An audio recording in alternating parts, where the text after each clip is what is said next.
교회에 대한 생각이 성경으로 모여져서 우리가 함께 배워가지 않고 각자가 경험했던 교회, 각자가 생각하는 교회, 각자가 이해하는 교회대로 가려고 하면 한 발자국도 나아갈 수가 없습니다. 어떤 사람은 가난한 자를 도와야 된다고 하고, 어떤 사람은 선교를 해야 한다고 하고, 어떤 사람은 말씀으로 돌아가야 한다고 하고, 어떤 사람은 말씀마다 머리통만 커진다고 기도해야 된다고 하고, 이러면 이제 아무것도 못하는 거죠. 자, 그럼 이제 흩어져서 각자 하고 싶은 거 합시다. 이렇게 해야 되는 거예요.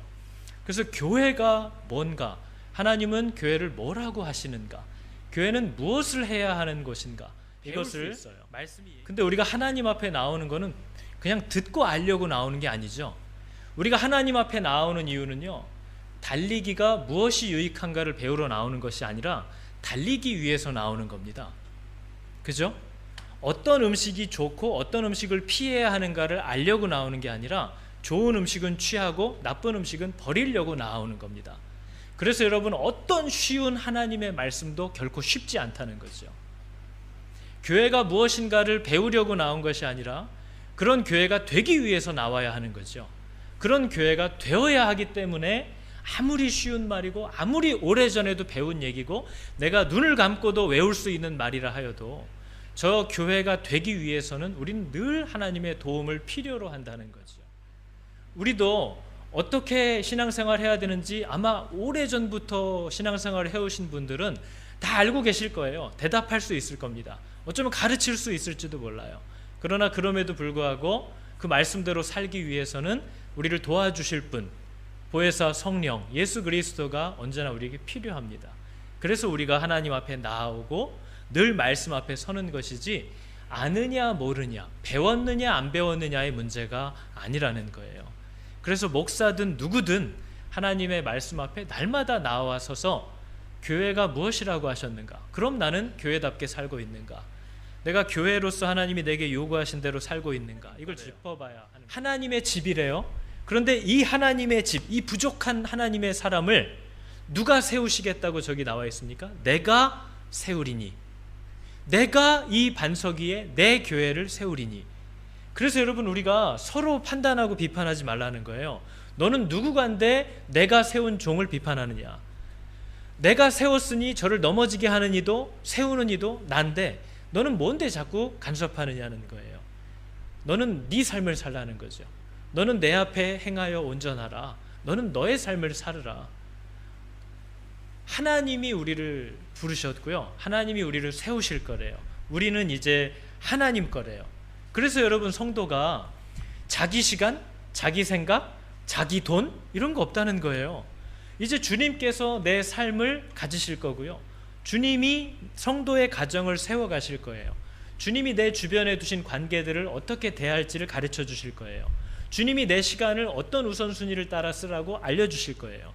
주님이 내게 주신 물질을 어떤 순서를 따라 무엇을 위해 사용하라고 가르쳐 주실 거예요. 주님이 나더러 너는 무엇을 먹고 무엇을 마시며 살아라 주실 거예요. 이것을 고백하고 따라가는 사람을 교회라고 하는 겁니다. 그래서 여러분, 교회라고 하는데, 나 성도라고 하는데 시간도 내 맘이고 돈도 내 맘대로고 삶의 우선순위도 다 내 원하는 대로예요. 어떻게 그 사람이 교회일 수 있냐 하는 거죠. 사도들이 이렇게 가르칩니다. 너는 네가 하나님의 집인 것과 하나님의 영이 너희 안에 계시는 것을 알지 못하느냐, 네가 교회라는 것을 모르겠느냐, 네가 성전이라는 걸 모르겠느냐.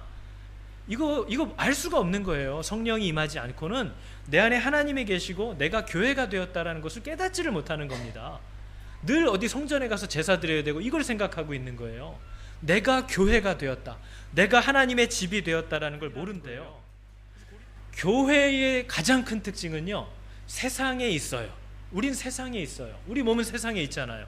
그런데 우리 머리는 어디에 있어요? 우리 머리 되시는 그리스도는 하늘에 하나님 보좌 우편에 앉아 계세요. 그래서 우리는 몸은 이 땅에 있지만 우리 머리가 하나님의 나라에 있기 때문에 우리는 그 하늘에 속한 자인 거예요. 그래서 우리는 이 땅에 살지만 이 땅의 법을 따라 살지 않아요. 하나님의 법을 따라 살아요. 그래서 우리가 하나님께 속해 있는 거죠. 그런데 여러분 스스로를 교회라고 얘기해요. 나를 이제 그리스도가 나의 주인이 되셨대요. 예수님이 나의 머리가 되셨대요. 그런데 그 사람이 사는 걸 보면 세상 방법대로 살아요. 세상을 따라 살아요. 세상이 두려움을 주면 그거에 두려워하면서 끌려가요. 그 사람이 어떻게 하늘에 속해 있냐라는 거예요. 그 사람이 어떻게 머리가 그리스도시라는 거냐는 거예요. 그게 어떻게 교회일 수가 있냐군요. 죄인된 타락한 사람이 하나님의 말씀을 기뻐하면서 그 말씀대로 살아가기 시작하는 게 바로 교회의 능력입니다. 여러분, 우리 모습이 얼마나 부끄럽습니까? 말도 안 되는 모습으로 제가 목사를 하고 있죠. 말도 안 되는 모습으로 우리가 저 교회 다닙니다 얘기하고 다니죠. 근데 우리의 모습을 보면 얼마나 부끄럽습니까? 얼마나 말도 안 됩니까? 지난 일주일간 제가 했던 말과 행동과 이런 것들을 여기 비디오 영상으로 한번 쫙 보여주시면 여러분 아무도 여기 안 남아 계실 거예요. 여러분이 지난 한 주간 하셨던 모든 혼자 있을 때 했던 일을 여기 다 띄우면 우리 절대 얼굴 보고 못 살아요. 이제 그런 게 바로 저와 여러분입니다. 그런데 이런 사람들을 불러서 주님이 내가 네 안에 살겠다고 하셨대요. 이게 놀라운 은혜인 거죠. 예수 믿고 받은 은혜는 이 은혜를 얘기하는 겁니다. 이거면 됐다고 얘기하는 거죠. 아니, 하나님이 내 안에 계시겠다는데, 나를 세워주시겠다는데 아무것도 필요 없어요. 이제 그거면 충분해요. 그래서 예수면 충분하다고. 너희가 여기 내 형제 중에 지극히 작은 자 하나에게 한 것이 누구한테 한 거래요? 예, 왜냐면 하나님이 그 형제 안에 계시기 때문이에요. 그 형제에게 하지 않은 것은 곧 누구에게 하지 않은 거래요?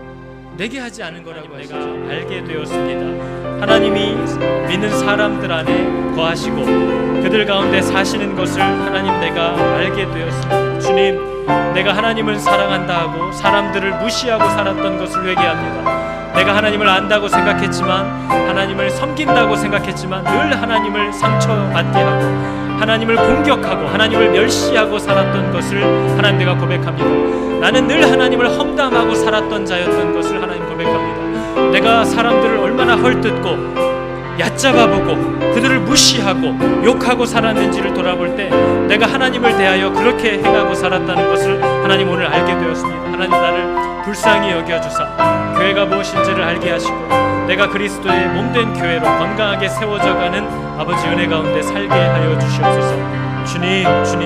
주님을 힘있게 의지하는 교회들이 되기를 원합니다. 사람이 교회라는 것을 알게 하셨사오니 주님 말씀 가운데 살게 하여 주시옵소서. 하나님 감사합니다. 주는 그리스도시요 살아계신 하나님이십니다. 이 고백 위에 하나님이 들어와 함께 사시는 것을 하나님 알게 하심 감사드립니다. 내가 교회가 되기를 원합니다. 나도 하나님이 들어와 사시기를 원합니다. 하나님 들어오시고 나를 받아주시옵소서. 예수 그리스도의 이름으로 기도드렸습니다.